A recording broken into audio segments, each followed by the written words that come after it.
So it looks like we're all going back to the subject of Rey's family. A topic that I'm sure by now everyone is pretty tired of hearing about because, hey, it's the same thing we've all been talking about since 2015 with The Force Awakens, and look, it's 2020 now and this is still somehow making news. But yeah, in case you haven't heard, Daisy Ridley added in some more fuel to this dumpster fire recently, where she revealed some interesting behind-the-scenes information regarding Rey's parentage through the sequel trilogy.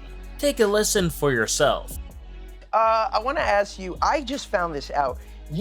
Have you been keeping Rey's secret from the beginning? Did you know about the parentage? Like, tell me about that journey of when you found out. No. At the beginning, there was toying with like an Obi-Wan connection, and then it really went, there were like different versions, and then it really went to that she was no one. And then it came to episode 9, and JJ pitched me the film and was like, oh yeah, Palpatine's granddaddy. And I was like, awesome. And then 2 weeks later, he was like, oh, we're not sure. So it kept changing.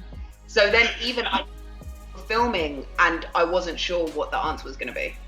Until the very end. Okay, whoa, so apparently JJ was toying with the idea of Rey being a Kenobi in The Force Awakens. Which, hey, while it was a popular fan theory at the time, I'm still not sure how it could have exactly worked. You know, the part of Obi-Wan secretly having kids, and with who, as it certainly couldn't have been Satine for obvious reasons. But ignoring how any of that could have been logical, there was certainly a hint at least for Rey to be an Obi-Wan Kenobi descendant. As when she first found Anakin's lightsaber, she heard Obi-Wan's voice speaking to her in a vision, saying, "Rey, these are your first steps," through the combined voices of young and old Obi-Wan, maybe even hinting that she's the next generation of Kenobi.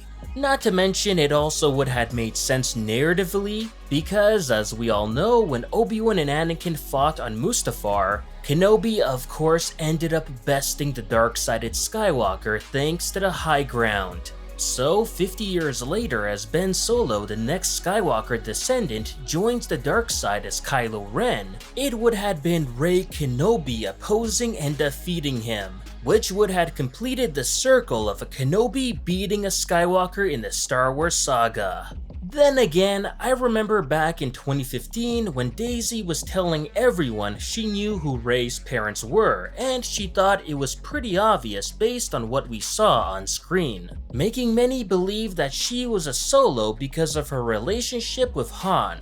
But of course, Rian Johnson had a different take on things, deciding to make Rey a no-one, and then finally JJ changing his mind and wanting Rey to be a Palpatine. Well, at least according to Daisy, even he wasn't fully committed to that idea even at the time of filming, yikes.